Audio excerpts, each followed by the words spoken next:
Good morning out there. We're going to go ahead and get started.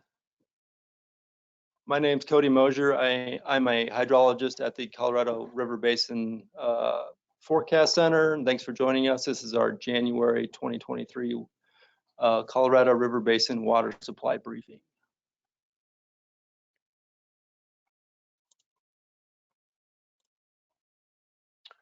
So this is what we're going to talk about today, starting with the review of precipitation over the last several months, and then get into talking about our soil moisture conditions out of our hydrologic model, and get into current snowpack conditions and how those are impacting our 2023 water supply forecasts, and then talk about some of the forecast air that can be expected from our January water supply forecasts.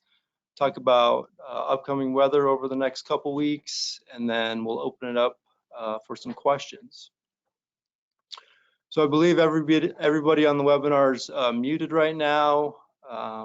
We again will open it up at the end for questions, and we can unmute you then, or you can also type a question into the question box within the webinar. This webinar is being recorded, and we're going to be posting the recording of the webinar and the webinar slides to our webpage later today.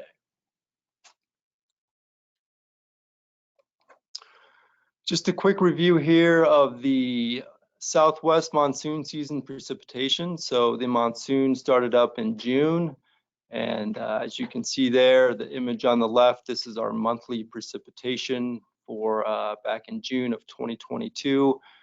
As a percent of average. So the blues and purples are going to be above average precipitation for the month, with the oranges and reds showing areas that received below average precipitation back in June. So you can see pretty much across most of Arizona, well above average precipitation back in June.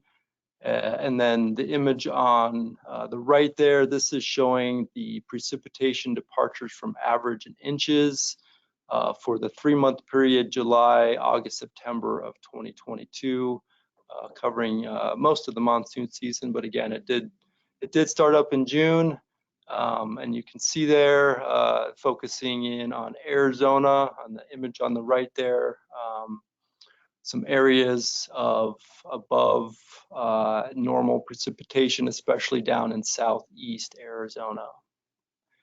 And if you look at the June through September period, according to the Arizona State climatologist, it was the 9th wettest June through September on record across Arizona.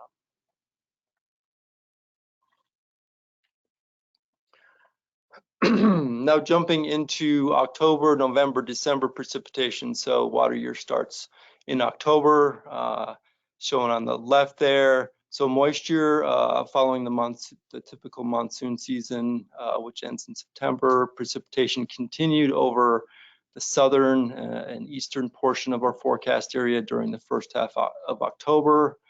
And then we did see snow start to accumulate during a late October storm across higher elevations of the upper Colorado River Basin and Great Basin as well. And then in November there, a few storm systems moved through the region during November. Precipitation was focused primarily over western Utah, southwest Wyoming, and northwest Colorado. And if you look at the October and November precip graphics, they're pretty close to an inverse of one another. So the areas that got precipitation in October, a little bit drier in November, and vice versa. The areas that were drier in October received generally near to above average precipitation in November. During November, the snowpack conditions, again, just looking at the map, improved across northern areas, declined across southern areas. We did see some brief periods of low and mid elevation snowmelt occur during November. And then December, the image on the right there, pretty widespread above normal precipitation, pretty active weather during the month, only a handful of days or so where we did not see any precipitation. And kind of the big winner was the Wasatch Range in running across central Utah. and the Sierra Madre Park Ranges in northwest Colorado. So that would be the White Yampa River Basins. These areas, precipitation values at some of the snow-tell stations ranked in the wettest 5 on record and above the 90th percentile.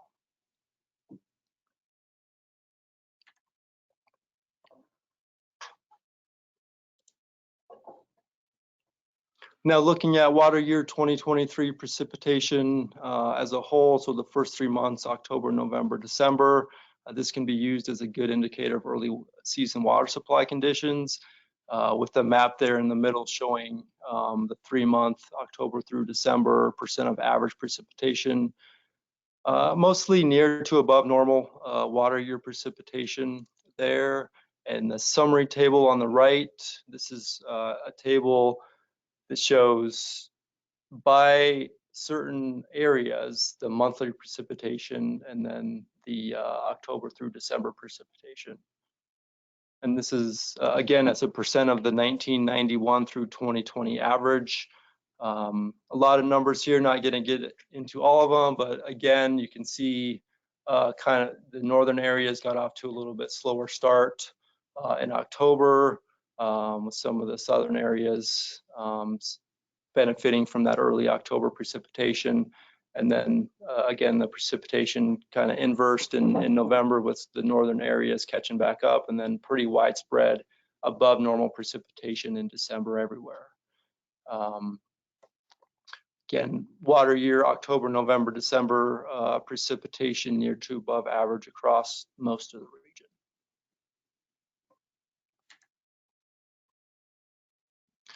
And just a summary here of the event that occurred over New Year's. So the graphics running along the top here, this is our quality control daily precipitation. This starts January 4th and works backwards towards the beginning of the event, which started December 27th. So the graphic on the right here is the precipitation ending the morning of the 28th. So it was a really good event. It was a little bit more beneficial to Utah and central Arizona compared to Colorado. The exception being the Yampa and White Basins in northwest Colorado that I mentioned. Roughly this circled area here, you can follow that. Across here, you can see they got precipitation a little bit more consistently than basins to the south of there, running along western Colorado.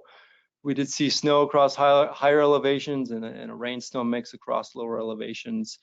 Down in south central Arizona, one of our forecast points here, we saw 17,000 CFS. This is a small creek, a pretty good river response there. So rain snow mix down there with snow at the higher elevations. But yeah, generally a little bit better across Utah and Arizona than Colorado. And the image on the lower left here, this is the month to date. So January 1st through 8th precipitation. Lots of purples indicating well above average precipitation during the first week or so of January.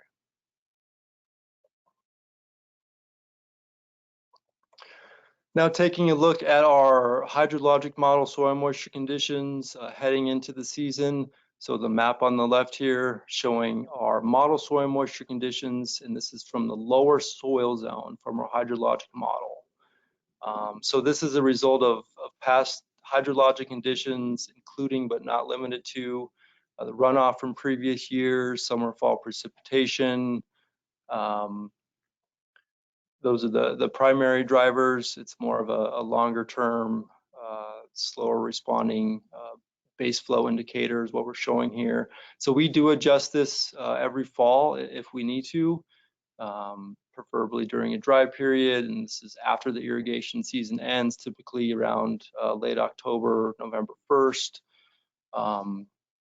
And we use a number of things when deciding whether or not we need to make adjustments to our model. And we look at stream flow observations from the USGS and Colorado Department of Water Resources and all the gauge maintainers out there, very appreciative of them. We look at reservoir inflows, monsoon season, early fall precipitation, and again, past seasons runoff conditions. So the general takeaways here, again, this map is showing as a percent of average our hydrologic model soil moisture conditions in that lower soil zone. So you can see across western Colorado, up in southwest Wyoming, near to below normal soil moisture conditions across many of the major runoff producing areas is what this map is showing. Generally better conditions in the Colorado River Basin compared to Utah and the Great Basin. And when it comes to the timing and magnitude of spring runoff, it ultimately comes down to snowpack conditions, how the spring weather plays out, and these antecedent soil moisture conditions.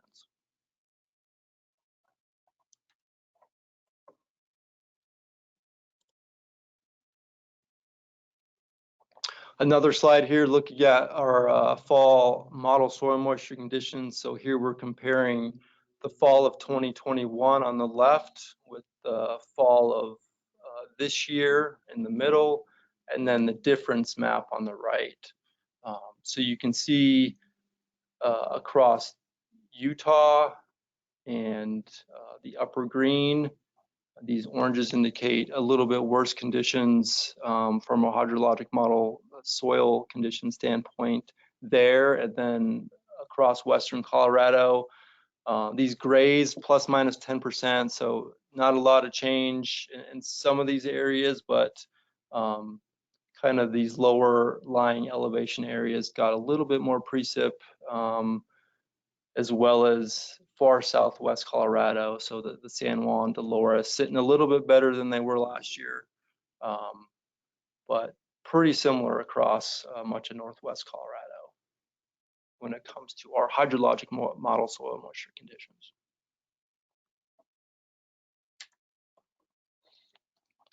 And here we're looking at current soil moisture conditions from our model for the lower Colorado River Basin. So these are a little bit more variable, again, depending on the type of event. Did it rain? Did it snow? So a little bit more variable down here. Again, looking comparison January of last year versus January of this year. Far southeast, Arizona, so this would be the upper Gila River Basin, Salt River Basin, seeing the best soil moisture conditions currently. And then as you move west, the soil moisture conditions generally decreasing, but I would say compared to last year, maybe a little bit better off, depending on where you're at.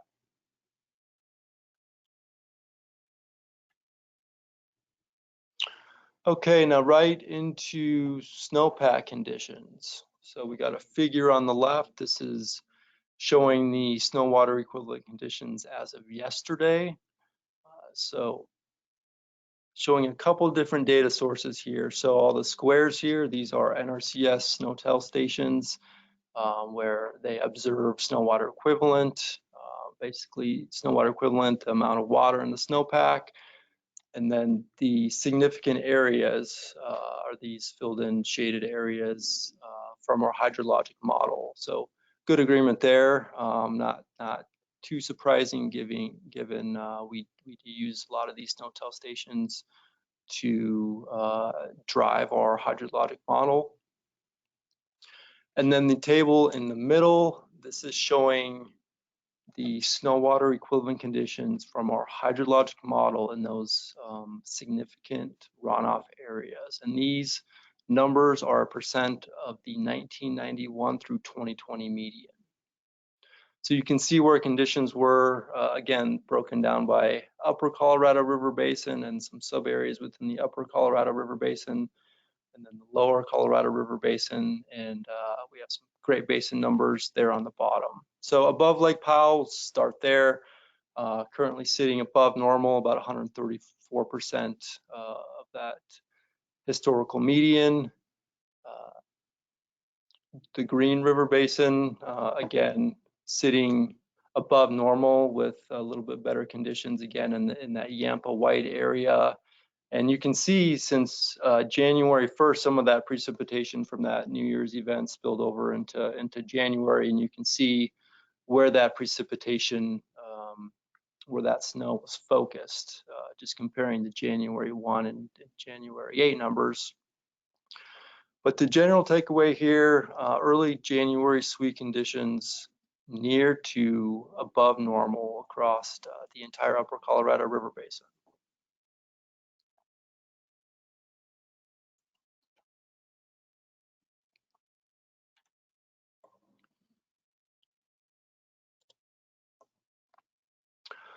Okay, now right into our January 1st water supply forecast. So this is a summary map here showing conditions, our January 1st water supply forecast ranges broken down by basin.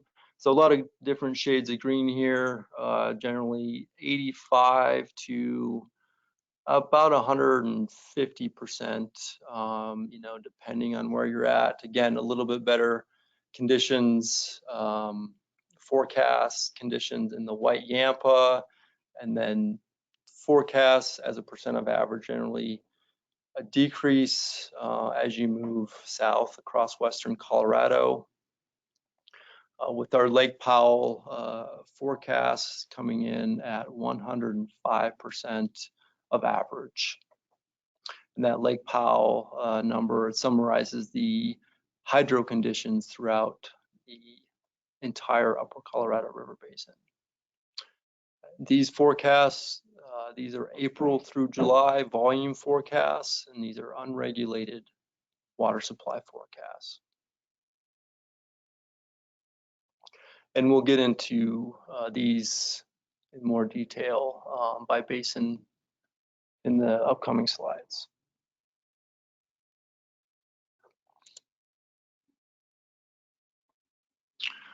Again, just summarizing the Lake Powell forecast here with the same map there on the left. And the upper right here, this is our water supply forecast evolution plot.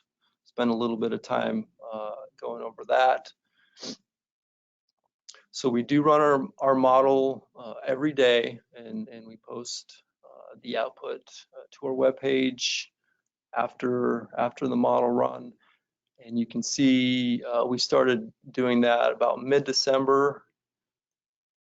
So that would be the solid blue line here. This indicates the 50% exceedance forecast for Lake Powell. And you can see last half of December was pretty flat, and then we got some good precipitation, which drove the model guidance up. And then this vertical line here, this is showing our official water supply forecast numbers, various probabilities there. Starting with this middle pink dot here, so this would be our 50% exceedance forecast in this case. 6,700 calf, 6,700,000 acre feet, also known as 6.7 million acre feet. And that is, again, 105% of average.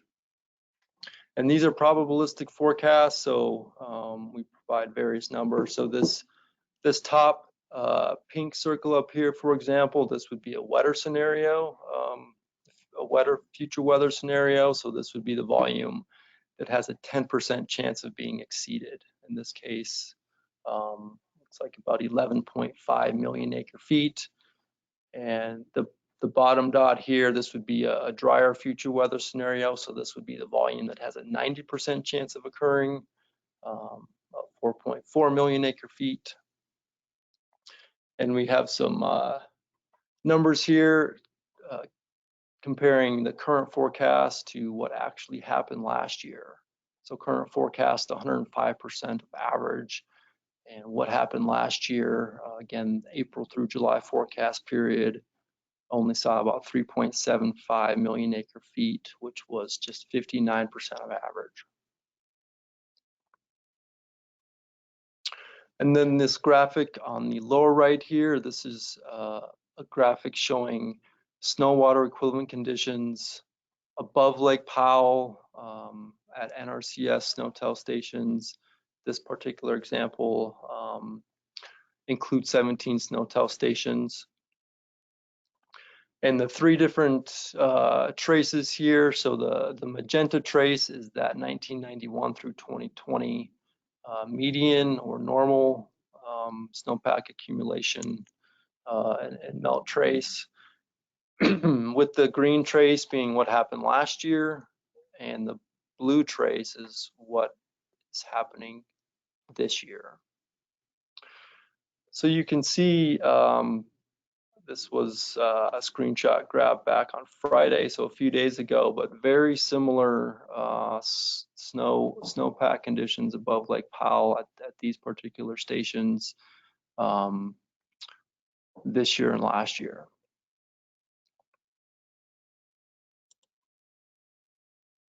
Now, just summarizing the green, Yampa, white, and Duchesne water supply forecasts here. We list the volume in thousands of acre feet on the left, and the percent of average is the number on the right. So you can find your basin of interest and see how it's doing there. Fontenelle, Flaming Gorge, a couple of the major reservoirs up there are sitting 95 to 100% of average when it comes to our January 1st water supply forecasts. Again, a little bit better conditions in the Yampa and White, as they've seen a little bit more consistent precipitation, with the outlet of the Duchesne Ranlet about 111% of average. And just summarizing some of the forecasts and snow conditions up there. So looking at Fontenelle Reservoir in the upper left there, forecasting 700,000 acre feet, 95% of average. Flaming Gorge forecasting 98% of average. And again, this summary of the NRCS SNOTEL conditions up there, again sitting very similar to where they were last year. And you can see what happened last year during January, February, even into March, where the precipitation just decided to shut off for a couple months. Not good when it comes to the water supply outlook. When that happens, it was an extremely dry January, February, even into March period last year. You'll notice this flattening out in almost all of these snow plots with the last year's snow trace. So hoping that doesn't occur, we'll get into future weather here at the end.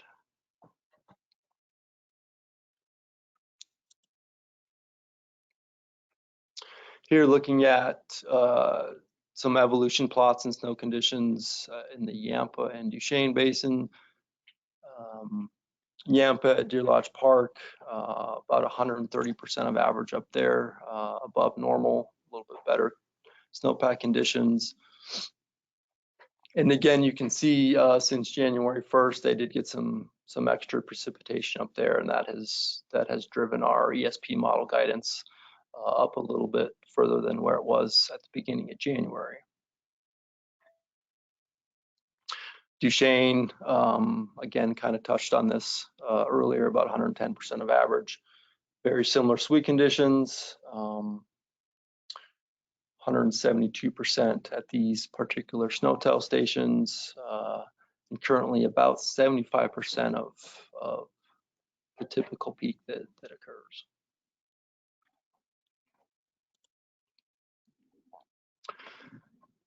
Now, looking at the upper Colorado River main stem headwaters area, so January 1st water supply forecast from Granby down to Kremling, so this area up here sitting about 90 to 120% of average. And then downstream of Kremling, to Cameo, so that would be the Eagle and Roaring Fork tributaries. A little bit more consistent forecast down there, 95 to 100%.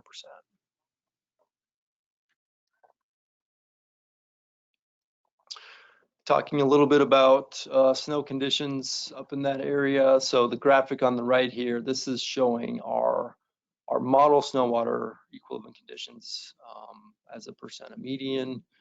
A couple different points. So this is Wolford Reservoir. So upstream of there, it kind of borders the Yampa White, which has seen a little bit better precipitation. So above normal snow conditions, kind of in the northern part. With the forecast 112% of average for that January 1st water supply forecast. And then as you move southwest, more along the Continental Divide, this is the area above Dillon Reservoir. So snow conditions near normal down there, so not quite as good. With the water supply forecasts about 96% of average. So you can get a sense of, where snow's a little bit better and how that's impacting and driving the water supply forecast.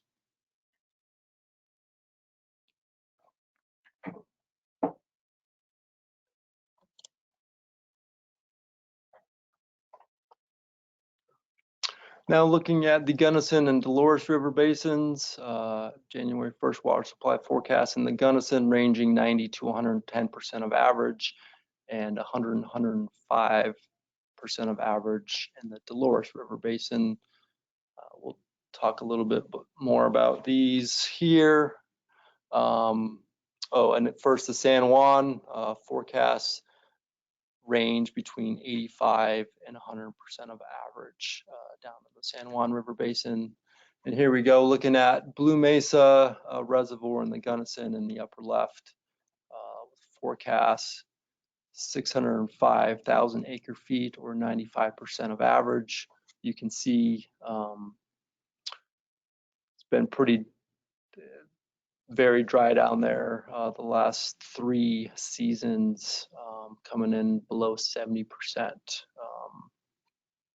Snow conditions compared to last year, not quite as good above Blue Mesa. Similar story down in the San Juan. This is showing Navajo Reservoir across the bottom here. Current forecast, 90% of average, with snow conditions not quite as good as where they were sitting a year ago.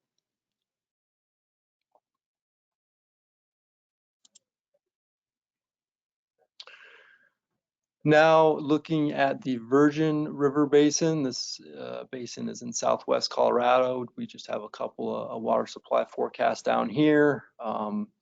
They range between 90 and 110% of average, and we do forecast an April through July volume in this area. You can see this water supply forecast point, the Virgin of Virgin, sitting about 90% of average, and the snow conditions down here a little bit better than where they were last year, currently around 200% of normal.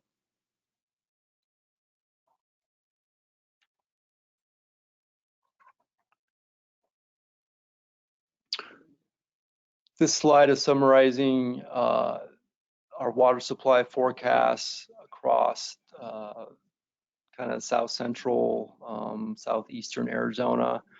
These are a little bit different forecasts. These cover, these are a January through May forecast, and we do compare these to the percent of historical median. Forecast here, a little bit more variable than across the upper Colorado River Basin, but sitting pretty good. Say generally near to well above average.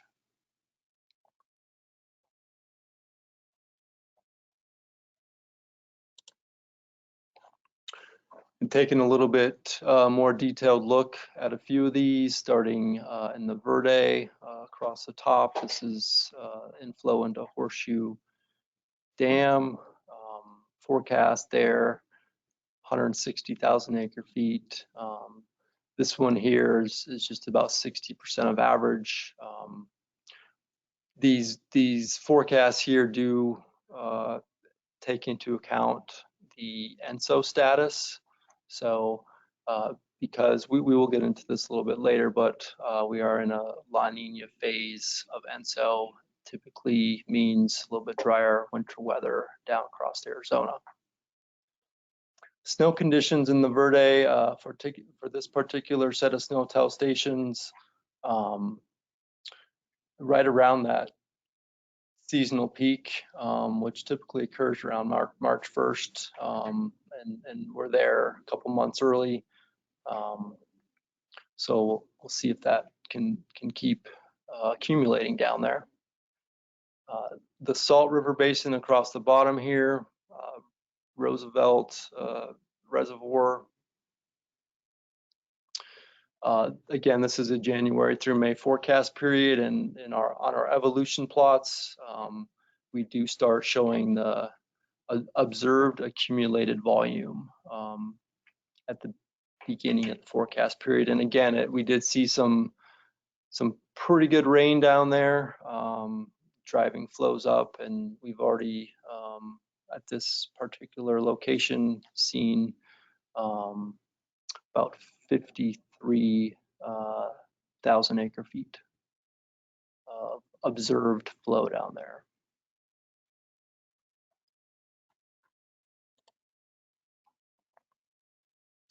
Okay, so when it comes to verifying our water supply forecasts, we do spend quite a bit of time looking at our model verification, and this is showing our typical January forecast air, and this is across, this slide is focused across mainly the upper Colorado River Basin, with that table on the upper right there showing you some average forecast air as a percentage. Typically looks like about 20, 25, maybe up to 30% at some of these locations.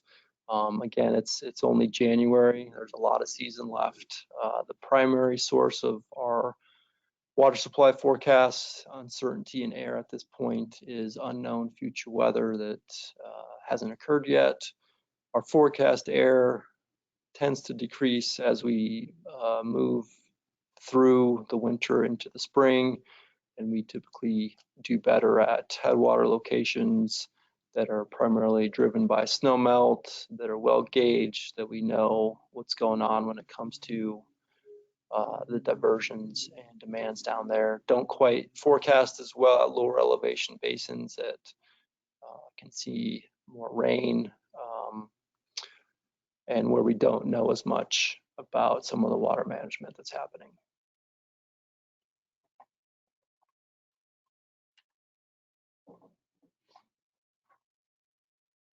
Now looking at the upcoming weather forecast, this is looking at the January 9th through 16th precipitation forecast. So forecast for the next week when it comes to precipitation.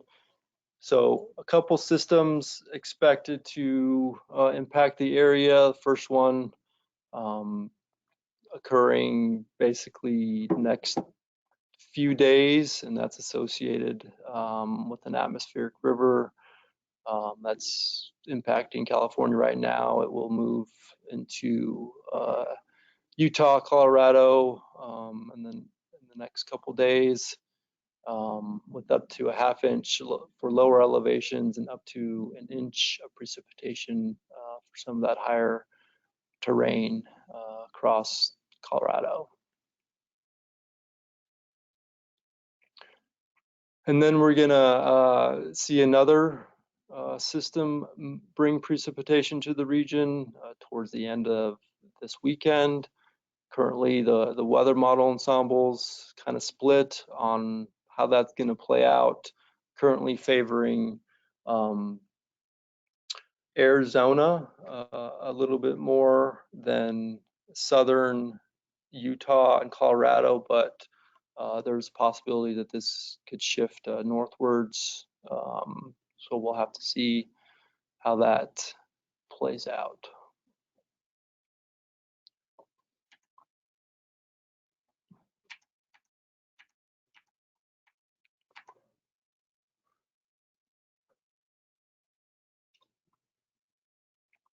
Here we're looking at week 2, so this would be January 16th through the 22nd. These graphics are from the Climate Prediction Center branch of NOAA. So these graphics are showing the probability of seeing on the left what type of precipitation above, near, below normal for this January 16th through 22nd period.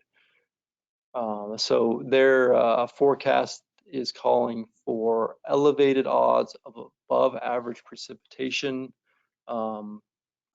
across our forecast areas, so Utah, Southwest Wyoming, Colorado, down to Arizona, pretty much everywhere. And then when it comes to the temperature outlook, near to below average temperatures for that week 2 period.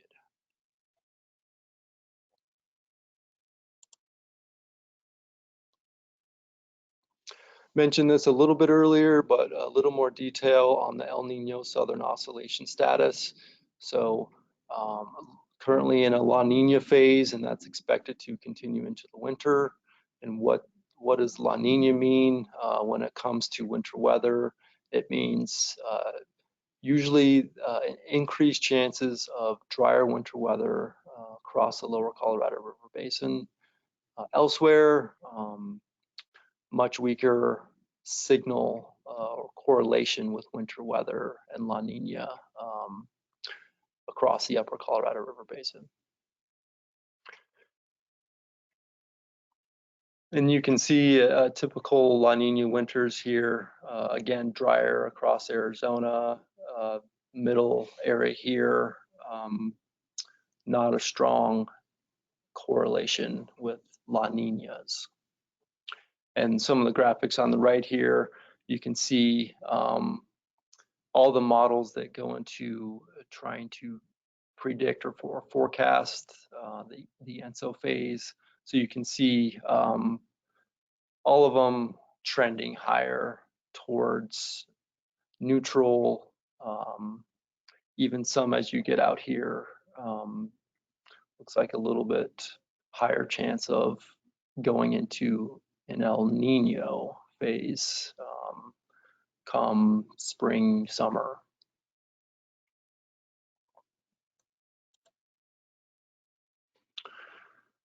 And we did show this slide during our early outlook webinar, but it's pretty interesting. This is the third winter in a row where we have the La Nina phase of ENSO. And that would be only the third time since 1950 this has occurred. So I grabbed a lot of this information from NOAA's climate.gov website. There's a link here if you want to read a little bit more detailed information there. But this was published back late November, so a little dated, but the author there's nothing obviously different about La Nina three-peats relative to all other La Ninas that would lead to markedly different expectations. So the graphic on the right here is showing the previous times that La Nina occurred 3 times in a row. So the first being 1973, 74 through 75, 76. So just kind of focusing in on Arizona, even Utah, Colorado. It's pretty consistent. You can see where you get that drier winter weather across Arizona. And that has certainly occurred the last 2 seasons. The question is, what's this graphic going to look like down here?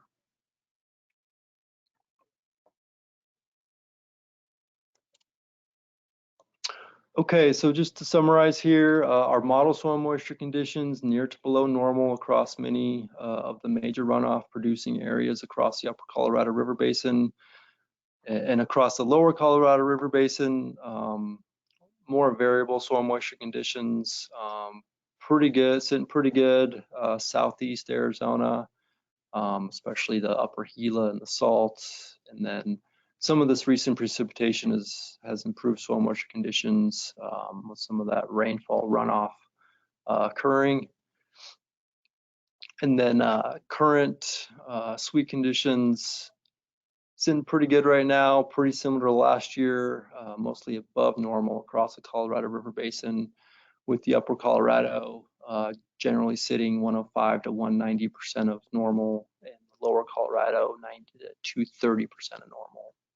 Our January 1st water supply forecast, mostly near to above normal across the upper and lower Colorado River basins. The good news is that weather outlook, it doesn't look like we're going to see an extended period of dry weather like we did last year for the next couple weeks anyway. And just pointing out some similarities to last year, we did have a second consecutive pretty productive monsoon season, pretty big December when it comes to precip, pretty good January, early January snow conditions, and still sitting in that La Nina phase.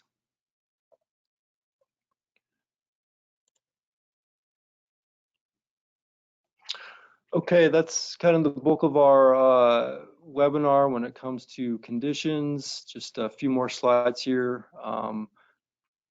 This one showing our water supply webinar schedule for this season.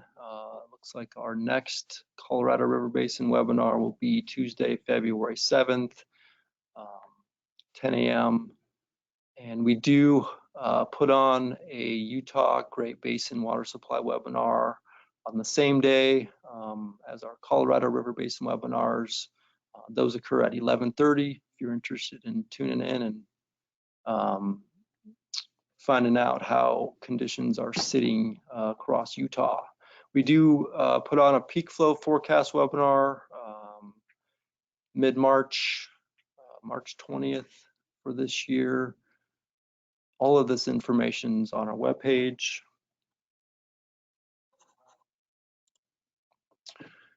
And that's shown here. So cbrfc.noaa.gov, under that news menu, you can find our webinar schedule with some links there to register for these webinars. There is on this page a link here that will take you to where we post the slides and recordings for these webinars. And then we do have a number of email lists. If you're interested in getting on one of those, you'll receive things such as our water supply discussions, and whenever we update our water supply forecasts at the beginning of every month. So let us know, send us an email, let us know if you're interested in being a part of those. And just to wrap up here, here's how you can get in touch with us and who's forecasting which basins for water year 2023. Again, feel free to email us, call us. We'd love to hear from you. And that's all I had for you today. So I'm going to stop there and take any questions. So Cody, there is one question we have for the January 1st water supply forecast. Why was the Lake Powell estimate not a range? So the Lake Powell, there was not a range there. Let me go back to that slide just to make sure we're clear.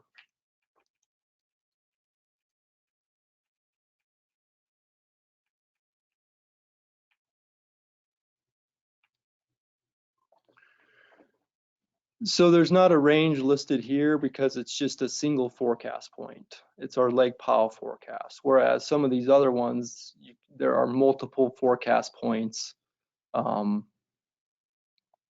So let's just look at the Gunnison here. So you can see each one of these colored in areas is a water supply forecast point for us. So this range here is listing so our January 1st water supply forecast across the Gunnison River Basin, depending on the forecast point, but in summary, they range anywhere from 90 to 110% of that average. Whereas Lake Powell, again, it's just a single forecast point, so just one number. Our Lake Powell forecast is 105% of average. And then you can get a sense of, looking at our water supply forecast evolution plot here, you can get a sense of kind of the high and low end of this particular forecast, depending on, how the future weather plays out. So that is why there's just one number listed for Lake Powell, just a single forecast point. Okay, next question. Long term, do you think our typical expectations of ENSO are being affected by climate change? Do you have any ideas of how? This is from Susan. I can't really speak to how ENSO is being impacted by climate change. I'm guessing there's probably some literature out there, and maybe even at this link that was provided here, that they might have something in there. I can't remember for sure, but I'm gonna have to punt that one, Susan. Okay, next question is from Alex Hager. I'm a reporter doing a story on how strong snowpack doesn't mean the end of the drought, trying to capture some of these findings in simple terms.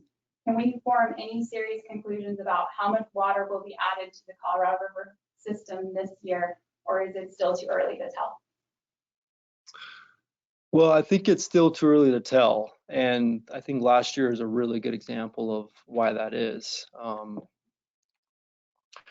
a lot of these slides, again, snow conditions are very similar to where they were last year. And you can see what actually happened last year. So similar snow conditions above Lake Powell, but again, the precipitation just completely shut off for, 2.5 months last year, which just really drove down the final forecasts and observations that actually came in come end of the runoff season. And that is pretty consistent. Again, 62%, 57, again, similar snow conditions. So I would say it's still too early in the season to really make a call on that. But the good news is, the next couple weeks, when it comes to the weather forecast, it doesn't look like we're going to see a completely just drying out of the weather pattern. So one positive there. Additional follow-up from Alex is, what role does dry soil play when runoff season begins? So dry soil, below normal soil conditions, it can impact the runoff efficiency early in the season. So if you have below normal soil moisture conditions and you start to see some of that snow melt start to come off, and well, nobody knows when it's going to start to come off, but when it does, some of that water is going to go to the soils and fulfilling those soil moisture deficits before running off into the streams, and vice versa. If you have above normal soil moisture conditions, you should see better runoff efficiency. So it does impact spring runoff.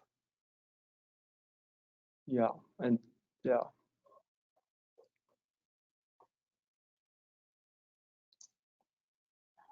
Got just one more, it looks like.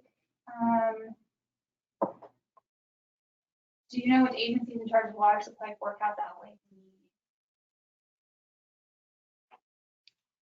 So, do you want me to take that? So we don't make an unregulated inflow forecast for Lake Mead at CBRFC. We do make an intervening flow forecast. which is the forecast for the amount of flow that comes in between, comes into the Colorado River in between Lake Powell and Lake Mead. I do not think NRCS makes a forecast for Lake Mead inflow as well. So I don't think there's a forecast for the inflow to Lake Mead, and I think it has to do with the way that Lake Powell and Lake Mead are managed by reclamation. But if anyone else is on the call that wants to add to that, feel free.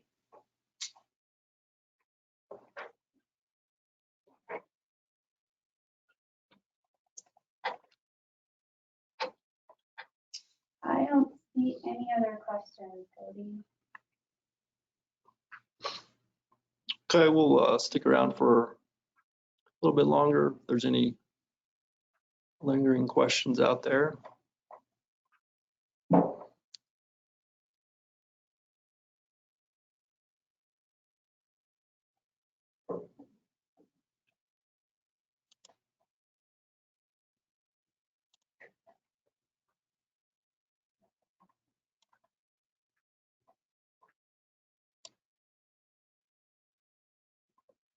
Okay, not seeing any, so we'll wrap it up here. Again, thanks for attending. Hope to see you next month for our February water supply briefing across the Colorado River Basin.